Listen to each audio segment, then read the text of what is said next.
WHO Talk Show.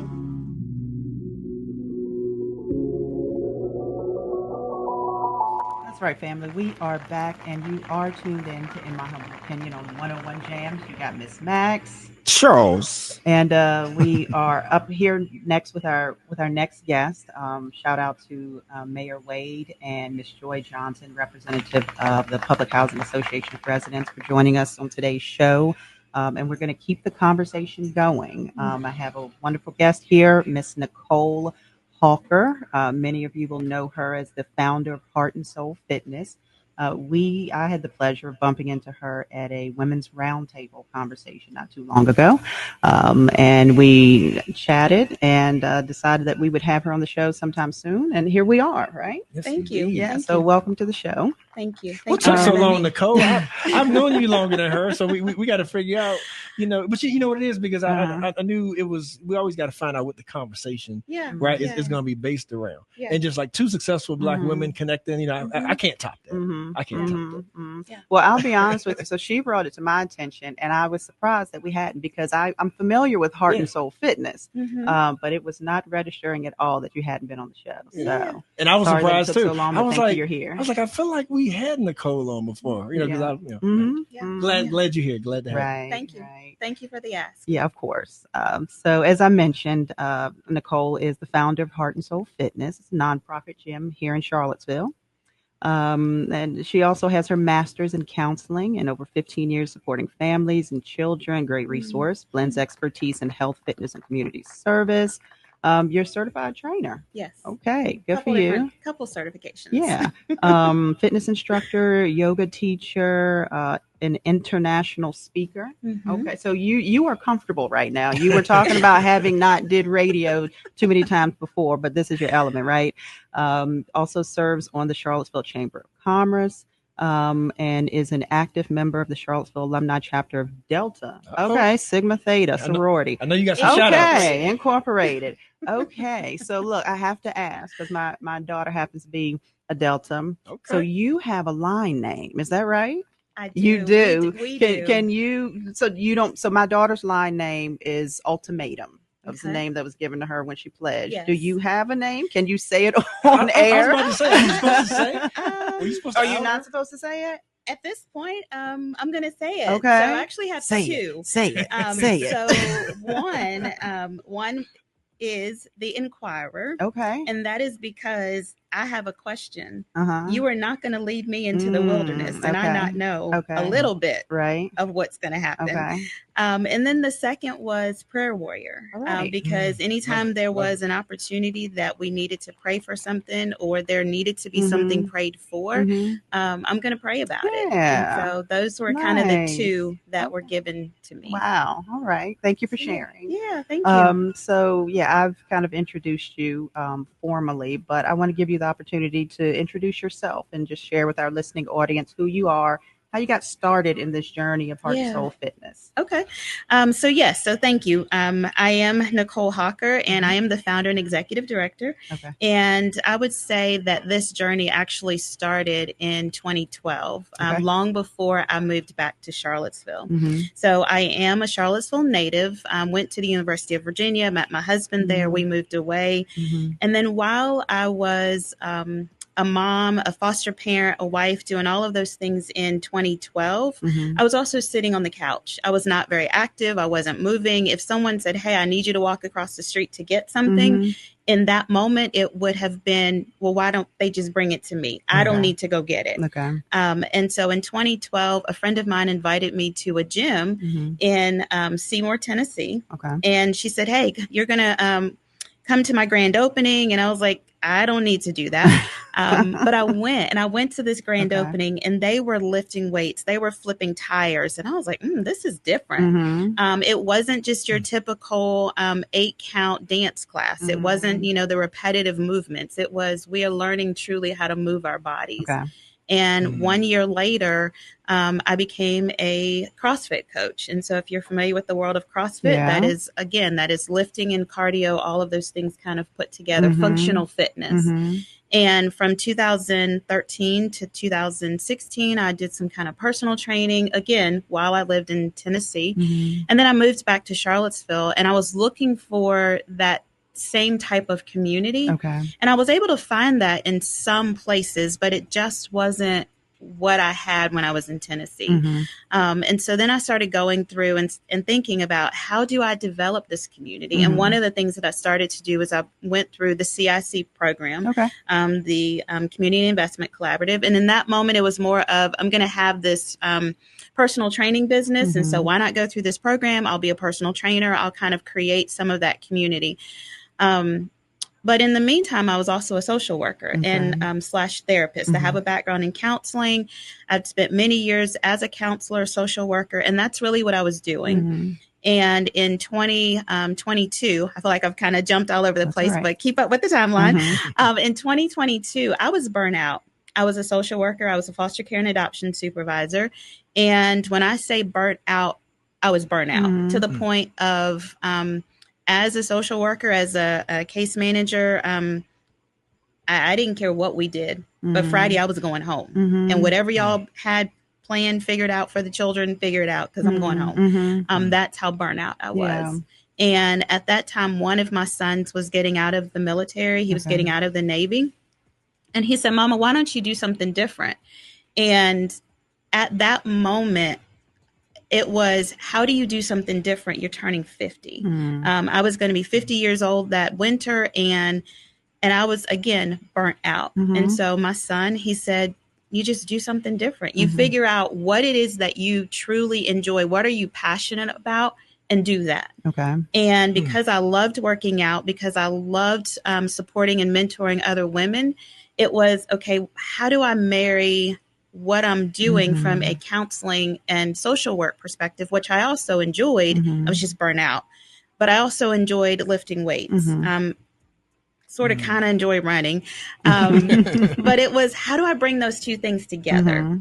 And so sitting with my husband, sitting with my adult children, it truly became, how do we bring these two things together? And but then not only how do we bring them together in a way that makes sense for me, how do we bring this together for this community? Yeah. Right. I am a native of Charlottesville. I grew up 10th and Page. I grew up going to Prospect. I had family who lived in Garrett Square. I had family who lived Hardy Drive. And so it also then became, how do I bring these communities together?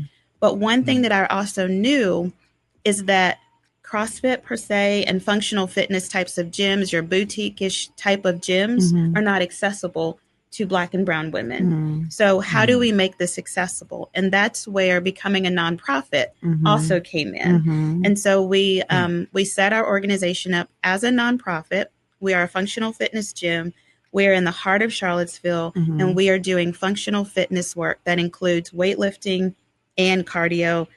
And there's a lot of mental health that goes along the way. Yeah, that's a story. So that's the long and short of it.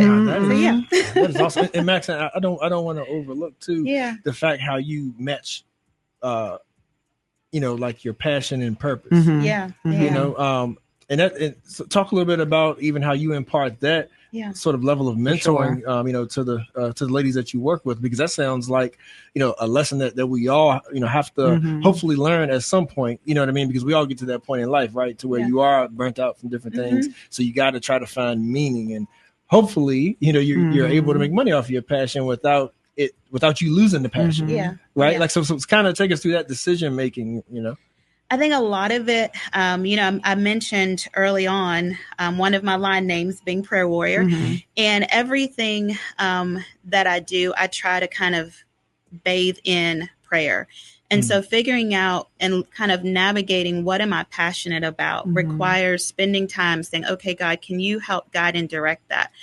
Because I think that we can be passionate about things and we can look for purpose, but if it is not truly what we are designed and created and gifted to do, it's not going to last. For sure. And so for me, it is more about understanding what is my true gift. What am I truly passionate about? What am I truly gifted and created to do? And those are the things that I'm going to run after and do. And I think those are going to be the things that God will then take and flourish into to kind of elevate and move forward. And so it's really understanding it. You can be, there's this saying that you can be, oh, now I forgot it, but I'll come back to it. But it's just that concept of that you can be, passionate about some things and purposeful about some things. But if those aren't truly God-given passions and purposes, then they're going to be very short-lived. And so it's truly about looking at what am I passionate about, but is that something that God has called me to? Yeah. Right. Beautiful. Yeah, definitely a jewel there. And you preaching to me actually.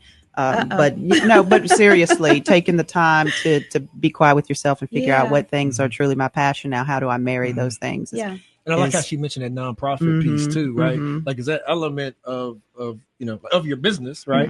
Is, like kind of gives you that wiggle room, kind of gives you that free space, to move in different ways.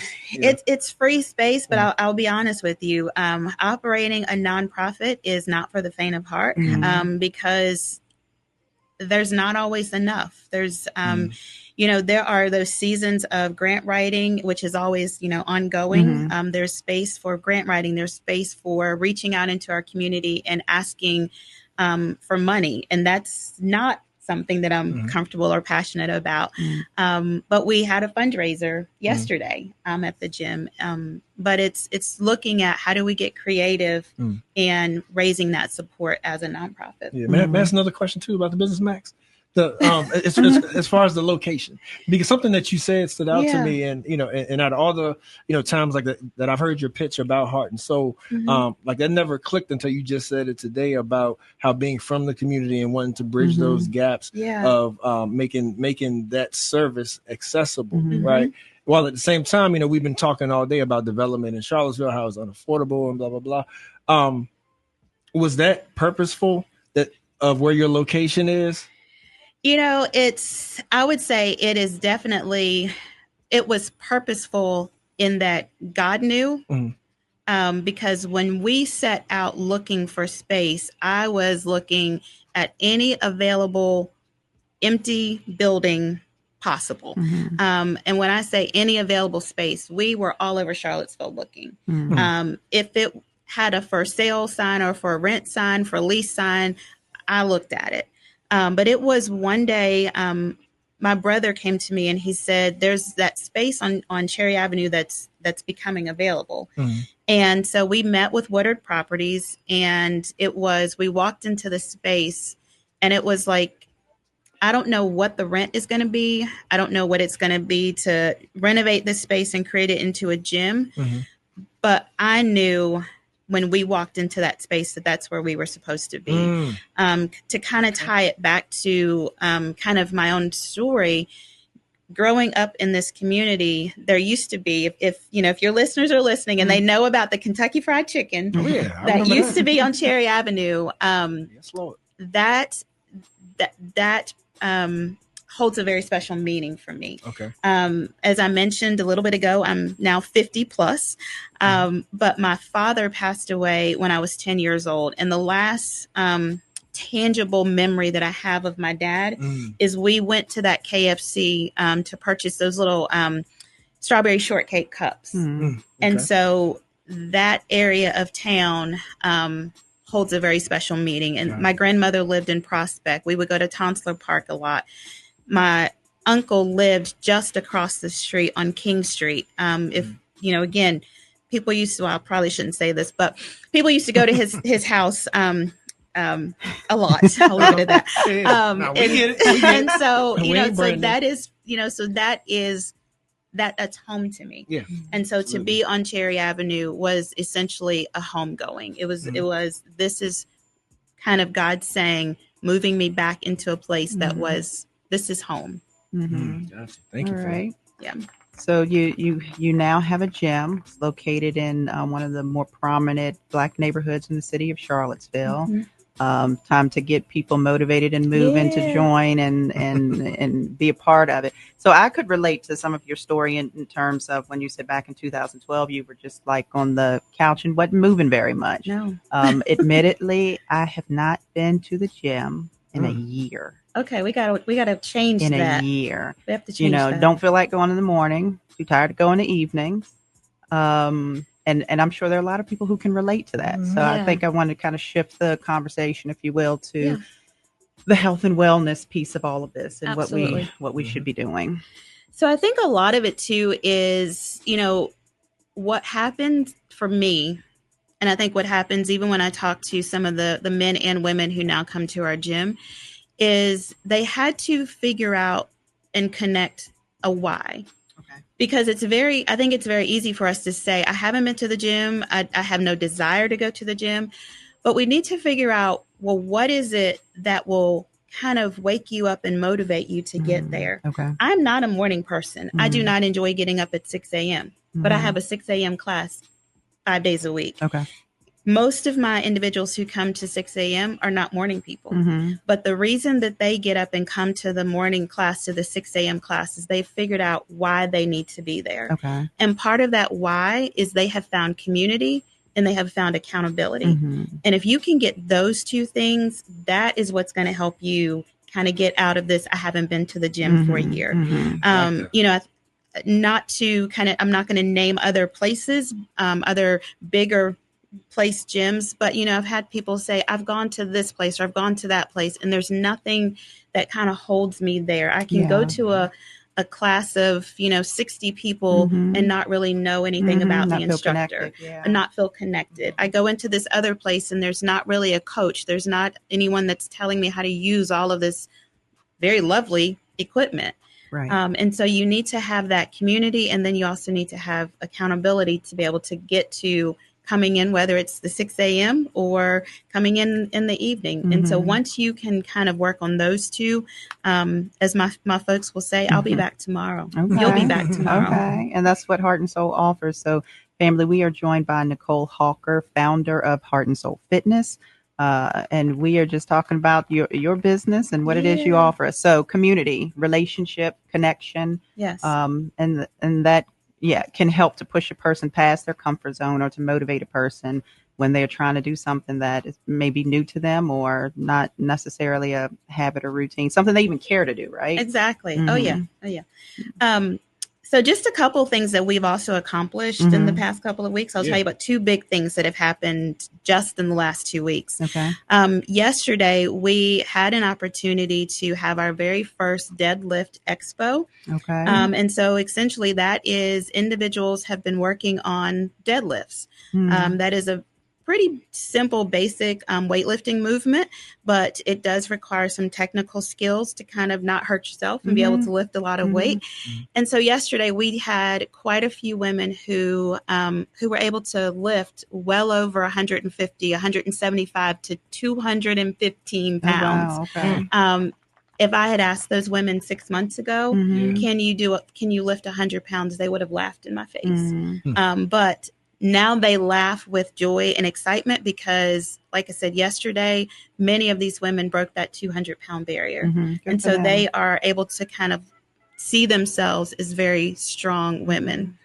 The second thing that I kind of want to really highlight is we had an opportunity to have 26 women complete the Charlottesville Women's 4-miler 2 Saturdays ago.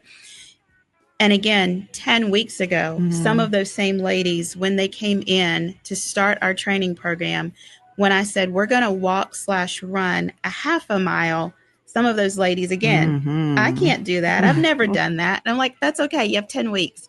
And so we went from some of these ladies walking barely a half a mile to now walking/running 4 miles. And now asking me what's next. And so those are the types of things that I think we're accomplishing, is that we're getting people to the point of seeing that they are capable of doing so much more than they thought they could. Right. And it doesn't take that long, especially, again, if you have the right community and the right accountability.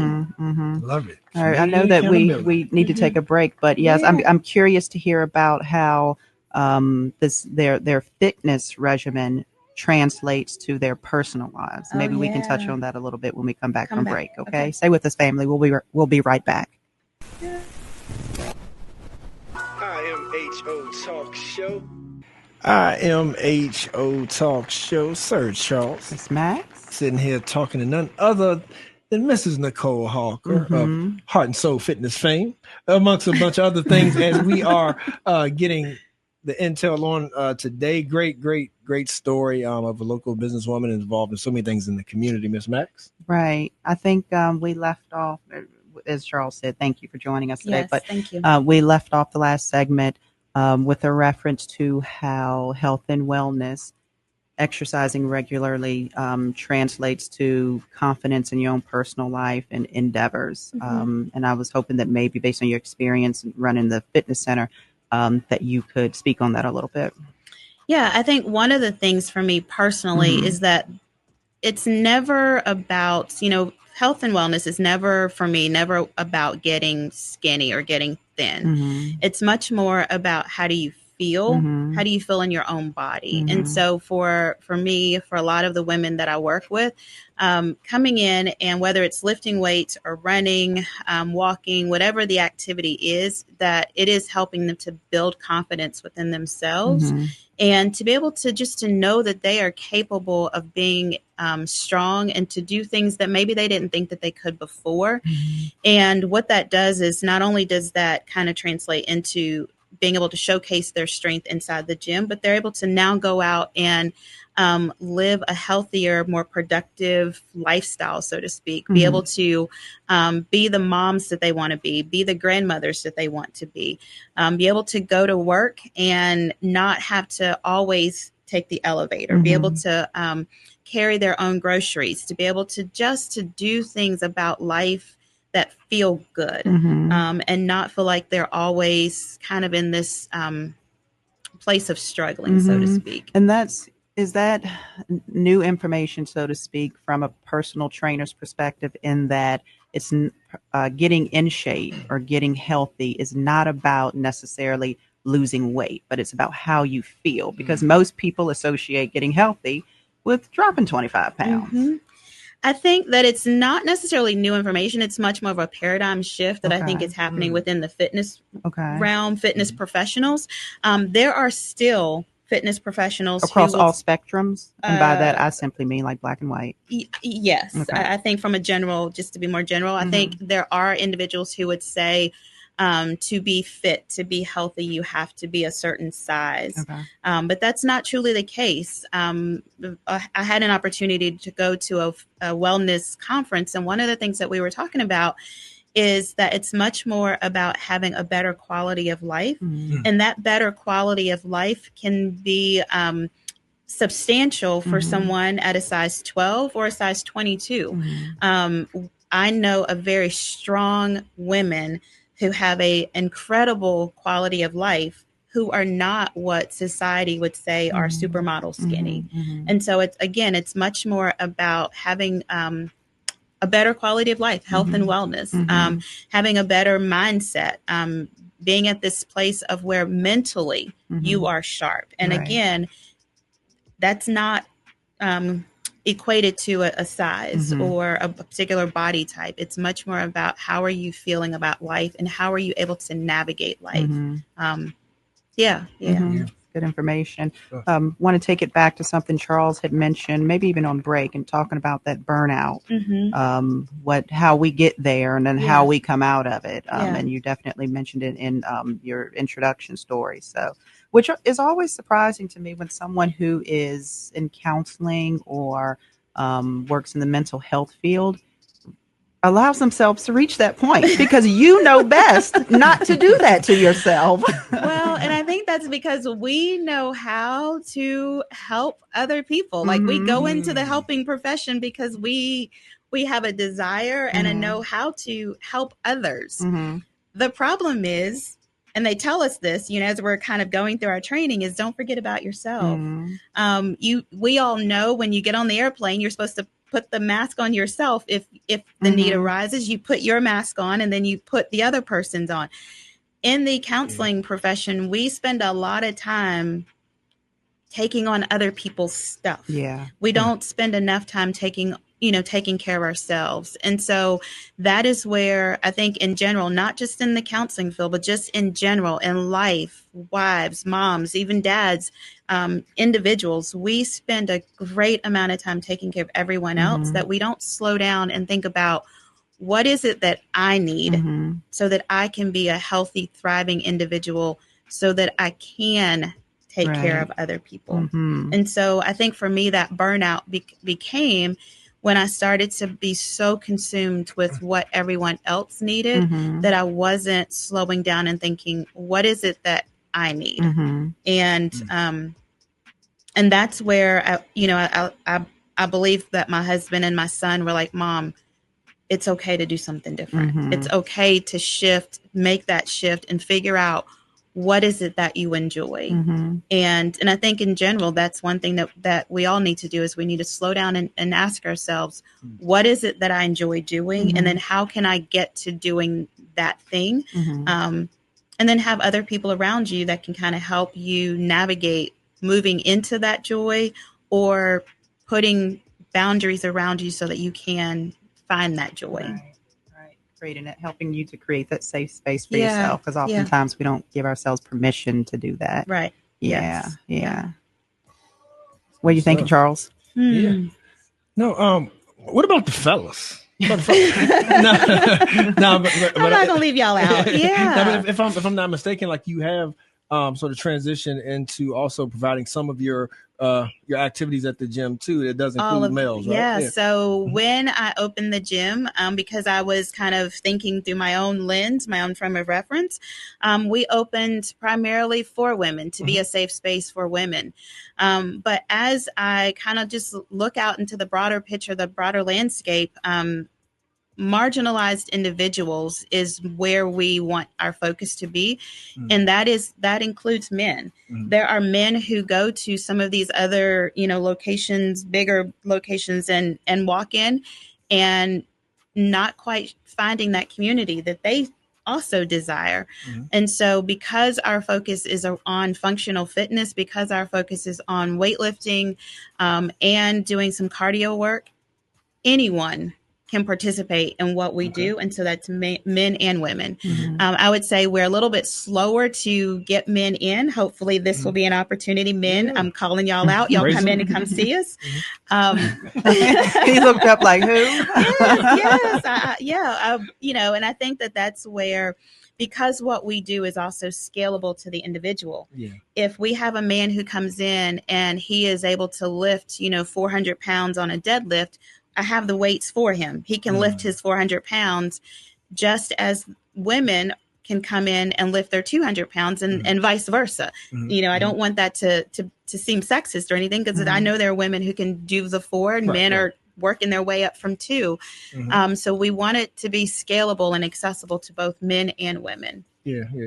And the other thing I'm thinking too is that, like this kind of bridges into, as your bio eloquently says, how you're also a member of the chamber as well. And so I know that you like to use your space for more than a gym. Talk about that a little bit as well, about, how you want your space to be a resource that's even more than just working out. Yes. So we are definitely, in general, we are more than just a gym.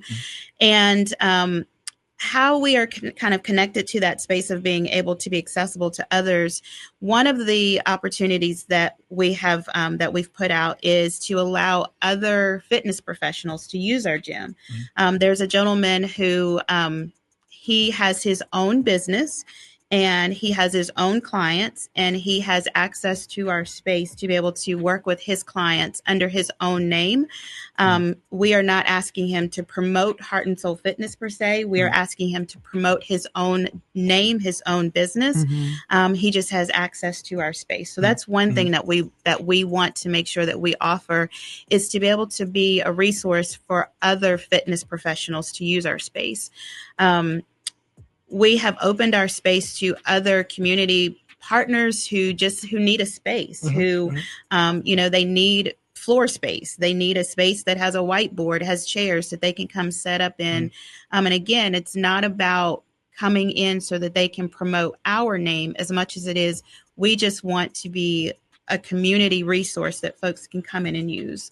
Yeah. And so we've partnered also with other organizations to bring some of their clients in, and it has been kind of in partnership with us. We've had some partnerships with the Women's Initiative, with Come As You Are, Abundant Life, some other nonprofit organizations. We've partnered to use our space, but we also want that space, you know, to be accessible for others to uplift and promote themselves as well. Awesome. You know, something I think about whenever I get serious about going to the gym, because I get serious in spells. We're going to get you in there. Look, is that I want a trainer. How can I find somebody that when I walk into the gym, I can say, I want to look like this. I want to make my legs look like this, my waist to look like this, mercy. my butt to look like that, my arms to look like this.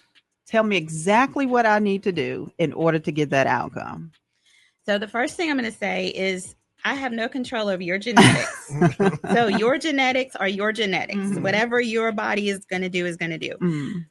What I would ask is that you trust me with what's going on with your heart. Okay. And what I mean by that is we have to get your heart in the right place. We have to get you so that you can have the endurance, the physical endurance to be able to do the workouts. Okay. What your arms look like, what your legs look like, that's all going to be genetics.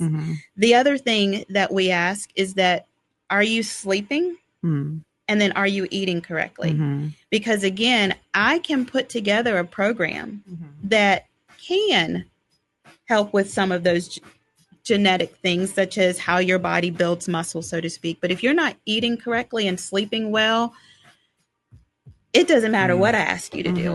And I also want folks to realize that every individual body is going to do something different. And just because you don't have, the hourglass shape doesn't mean that you're not healthy. If you don't have I don't even know what the measurements are because I don't have them. But if you don't have like this, what society says is this ideal body image, that's okay. Because if your heart is well, if emotionally you are well, if you're able to come in and keep moving and you have that endurance, that's what's going to count in the long run. Who cares if you're a size 6 or a size 12 or 22? And I know, especially, and I'm just going to say for us as women, we have all of these images on social media. We have all these, magazines. I grew up with the Shape magazine, the Cosmopolitan magazine. I grew up with all of that that says this is what we're supposed to look like. But we also need to realize that there's a lot of airbrushing that happens in that. There's a lot of airbrushing that happens on social media.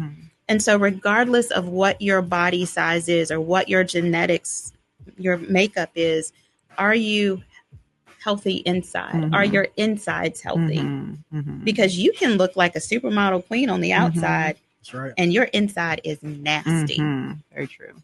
Look, I'm going to ask you a very real question. Yeah. Can you get a flat stomach? Look, can you get a flat? Because there's other women who think this too. Like, can I get my stomach like back flat? Not washboard abs, but flat after a C-section? Is that possible? Okay, so this is where I'm going to have to say I am take not this conversation over, Charles. But I'm not minding my business. So, as a woman who has had 2 C-sections, I get it because I'm still trying to ask that question. And I'm sure that there are exercises out there. I'm sure that there are things. I'm sure that there's surgery, all of that. But quite frankly, again, I'm not a medical professional. I'm not a medical doctor. I can't speak to all of that. I'm sure there are things out there.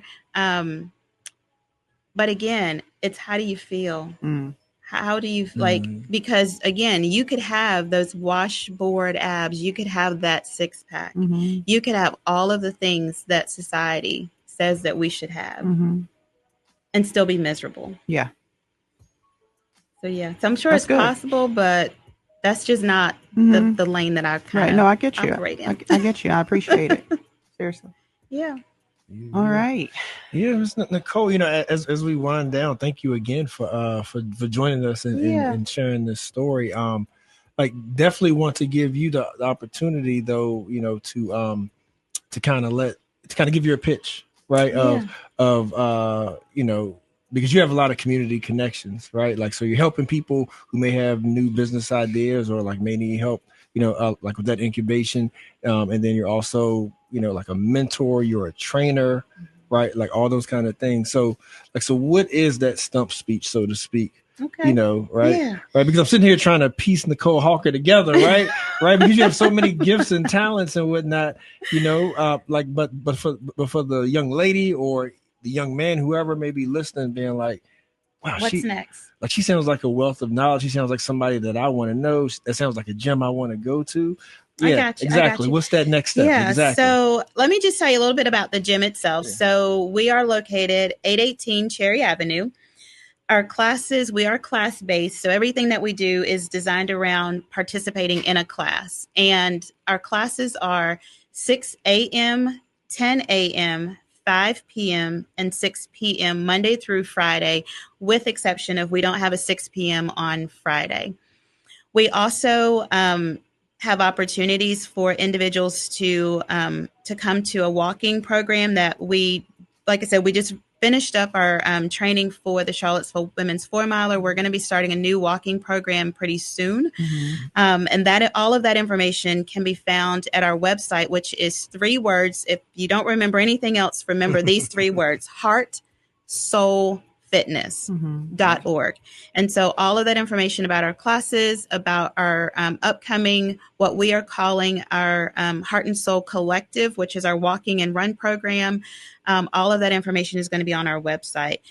And really what we do, again, what we primarily focus on is functional fitness. We do strength training kind of mixed in with cardio work. And that cardio work could be running, it could be walking, biking, cycling, all of those things that kind of increase your endurance while you are also lifting weights. And so we have that combination in our classes.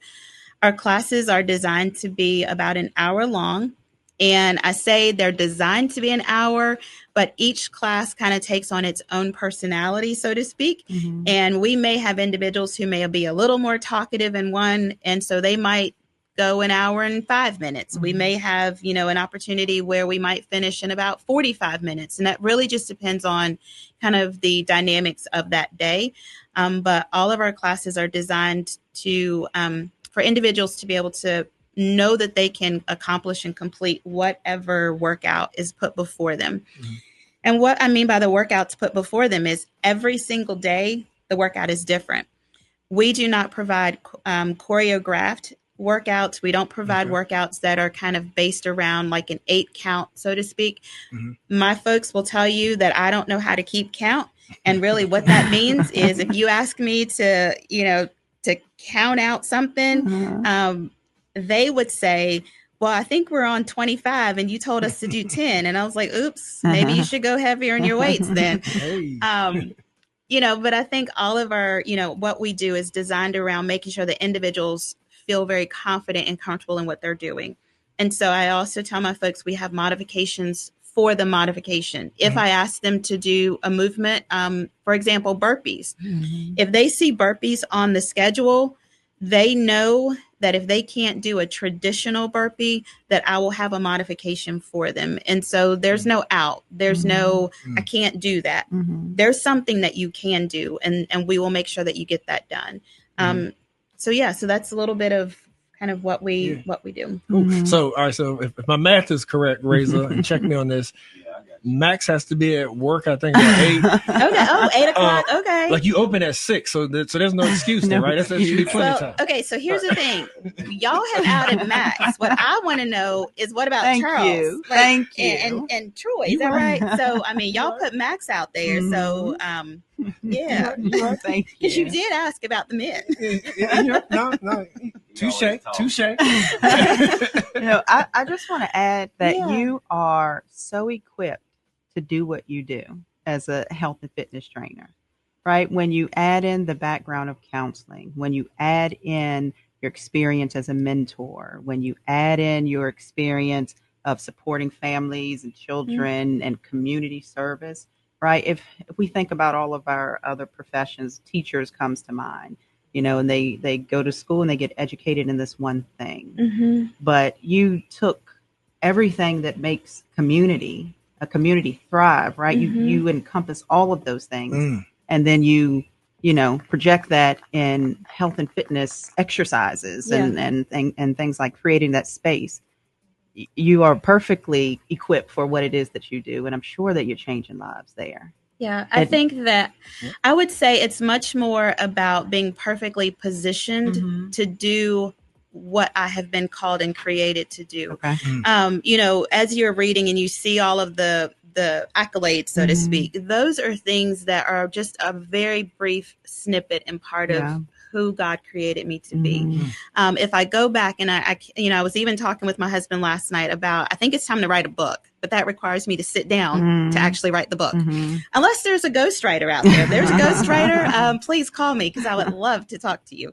But I think that really what that is that it's much more about, along the way, God has been saying, I'm going to allow you to do this. My counseling degree, there was a season where I had to go to school to get that training to become a therapist. There was a season that I had to go to school to, to learn what does it mean to sit and to hold someone else's story. There was a season I had to go through and to understand what does it mean to be a yoga instructor? What does it mean to be a personal trainer?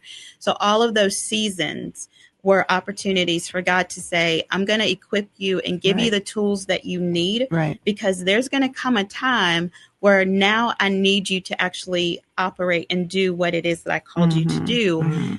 But you can't do it until I've educated you, until I've equipped you, until I've trained you. And I believe that, as I go, even from this point forward, there are going to be additional trainings. There are going to be additional opportunities. Last year, I became a certified run coach. And part of that was because there was a season where I believe that God is saying, there are going to be more women who need to learn how to run and to know how to run and to do it properly and to do it well. And so I'm going to set you down and give you this training and give you that opportunity for growth. And, and I don't want to take too long in saying this, but none of this is about me. When it's all said and done, and even with the gym, when it's all said and done, I don't want it to be about Nicole Hawker. I don't want it to be because of who I am. I want it to be because this is what God has called me to do. And it's much more about the impact of someone else's life. That when it's all said and done, I want someone else to be able to say, it's because of what they have been able to accomplish, just because of whatever that experience has been. I don't ever want it to be about me. The awards are nice. I love getting awards. I love the accomplishments and all of those things. But the greatest reward, not award, the greatest reward is knowing that I'm doing exactly what God has called me to do. Yeah. And gifted and created me to do. It's tracking, which is why you're perfectly equipped to do what you're doing. Yeah.